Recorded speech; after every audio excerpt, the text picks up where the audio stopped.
Welcome to allGeo. Let's see how to install and register into allGeo mobile app for Android.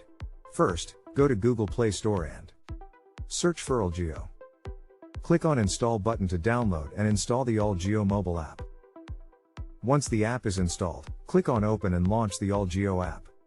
You'll see a list of data collected by app. Click on Proceed after reading it.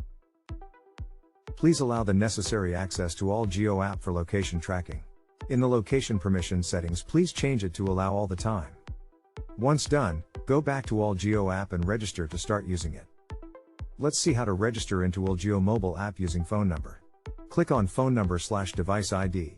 Enter your number which is added in allGeo system by your company. Once you've entered the number, press register. Once you've successfully registered to the allGeo app, you'll see a pop-up message confirming your number, name, and the company name you are registered with. Click on Finish and start using the app. Thanks for watching the video.